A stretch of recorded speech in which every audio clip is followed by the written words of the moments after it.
A neighbor captured these images of Gregory McMichael and his son Travis McMichael just before they were taken into custody by police Thursday. And within 36 hours, we had secured warrants for 2 individuals for felony murder.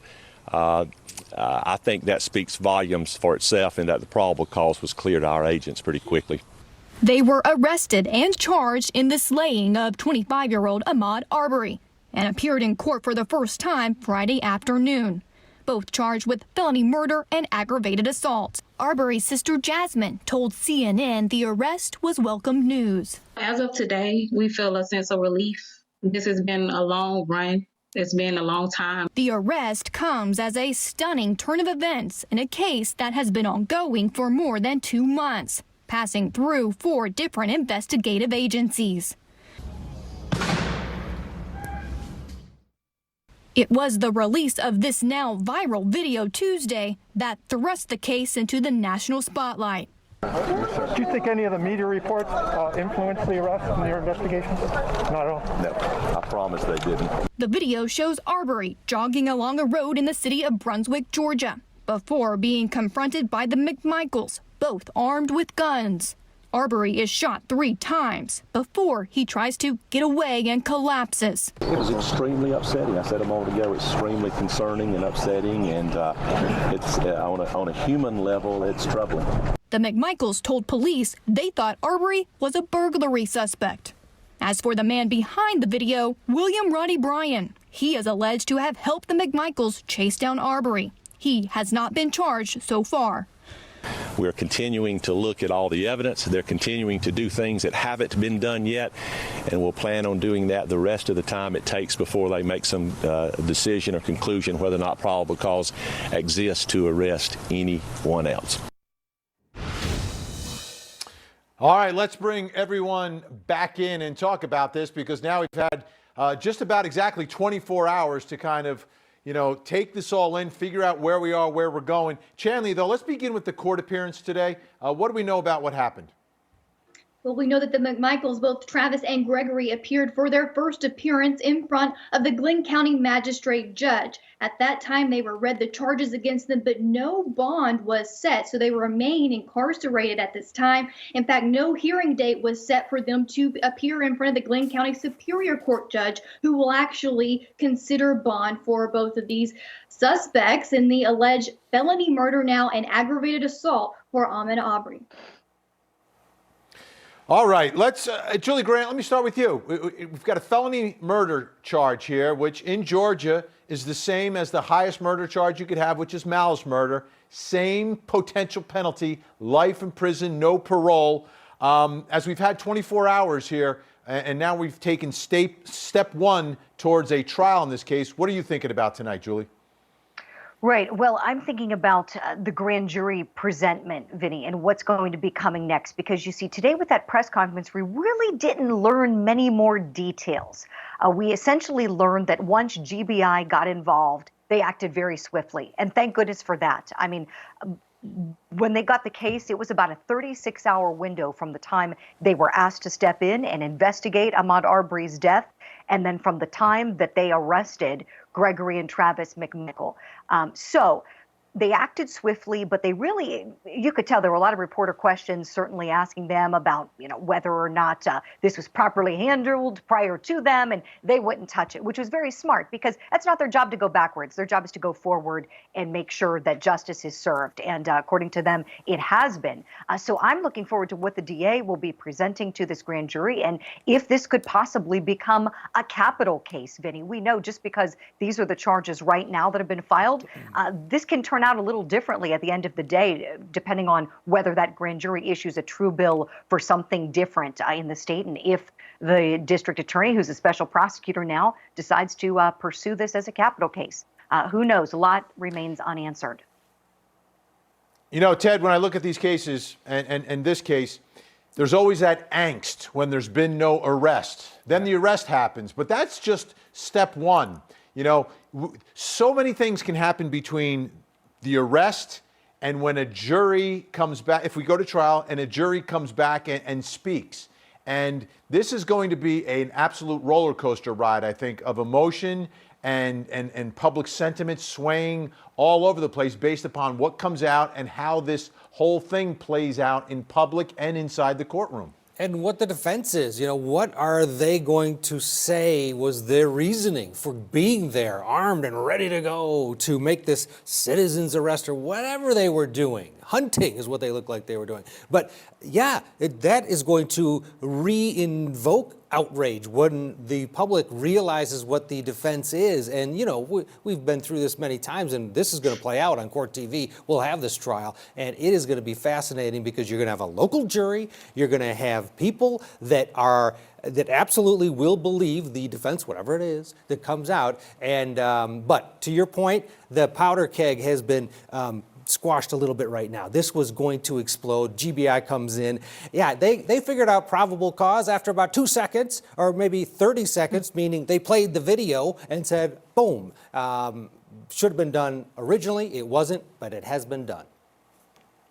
Yeah, you watch the video, you see an aggravated assault, and then you see a man shot and killed. I mean, that's at least probable cause for felony murder. Then you got to prove it beyond a reasonable doubt in a courtroom.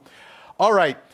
None of this happens, Chanley, I don't think, if that video doesn't come out. This is a story we were talking about internally at Court TV, trying to dig up some details enough that we could go on the air and talk about it. Then the video is leaked, and all of a sudden, it's like an avalanche of information starts coming out.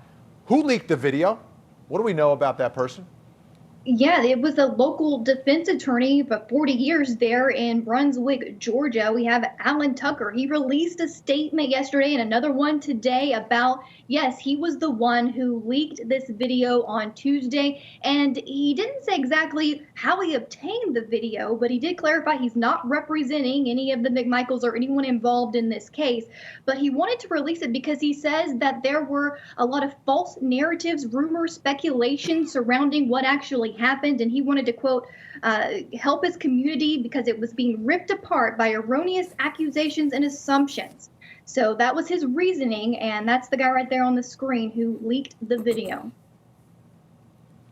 Julie Grant, I don't think we're here tonight talking about an arrest. We might not even have the GBI involved yet if it wasn't for this video being made very public. Oh, absolutely, Vinny. That was my reaction last night. It was those eyes on that evidence that got the ball rolling.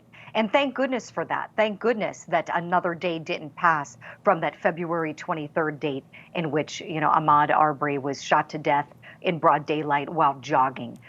So, yes, thank goodness this came, soon as it did. But it should have come sooner. And it's a real shame that had to happen. But thank goodness we live in America and we have a free press. And who knows the motivation for that lawyer leaking that video? I mean, this case is a head scratcher in many ways. And I think we're going to learn more details about why that video was shot in the first place and why it was shot by that particular individual as well. I think we need to brace ourselves and stay tuned because I think there's much more ahead there. But thankfully, the public did get to see it and GBI saw it and then acted the way they did. Yeah. Now, Ted, whoever shot the video, and people think it's Roddy Bryan, right? Hasn't been charged with anything, becomes a very important witness, right? On the one hand, you have the person shooting the video, but then you have the video itself, but then you have the person shooting the video. One, to authenticate it, but two, also to describe what we don't necessarily see or hear in the video as well. So whoever's shooting this video, if they never get charged with anything, become one of the most important witnesses to this whole thing. Absolutely. It's a strange position. And it seems like Roddy Bryan did shoot this. His lawyer has released a statement saying that he shot it and that he has been cooperative and he should not be charged with anything. Apparently people are going after him. If you listen and you watch this video, two things stand out from the perspective of Roddy Bryan. Think about what he's at a certain spot. He doesn't stop the car. And the situation is about to explode. He gets himself right in there. Another part of the video, you hear something. You hear like a click inside the car, and it sounds like it might be, people are speculating it could be a firearm. Now, he says he was not armed, but what was his role? What was he doing? Why was he involved in this? And was he sort of the back part of this hunt, if you will, of this suspect? It's going to be interesting to see if he ends up being charged because of his role in it, or if he's the star witness for the state of Georgia. And the bottom line, the only one at the time of the shooting who knew that the video was being recorded is the person recording the video. This isn't a live stream, right? He's not live on Facebook. There's no audience watching. There's one person who knows. So from my perspective, that is a very significant fact, Chanley, in this whole thing, is that the only person who knows about the video shoots the video, but then gives the video to police. So I would put that on the side of, hey, all right, you know, some people could deep six that, not say anything, erase it, do whatever they want. He didn't. Right, Benny. I didn't hear the last part of what you had to say, but yes, so his attorney, Kevin Gow, was actually, I guess he brought on as a client this Rowdy Brian guy, and he said that he immediately cooperated with the authorities, showed them that he had the video, that he was the only one who knew that this video was being made, and even turned over his entire cell phone to the police. And as far as he understands, they copied his entire cell phone, so they know if it's the beginning or end of the video, or if there were any other videos taken on his cell phone. And in the statement that his attorney released today, he even goes on to say that now Rowdy, or however you pronounce his middle name, has lost his job. His family is receiving threats, and they live in fear, he says, and he just wants everyone to know that his client has cooperated. His client was not armed, he also says in this statement, during this incident as well. Vinny, you know. Yeah, again, to me that, go ahead, Ted. One thing really, to me, I think this is coming. I think the video is going to be used by the defense. I think the defense is going to say, yes, look at this video, embrace the video, and if it wasn't for the victim in this case, if he wouldn't have attacked and touched the gun, he would still be alive today. They didn't try to kill anybody here. I think that's where this is going from a defense standpoint, which is disgusting for many people, but I think it's going to be a reality.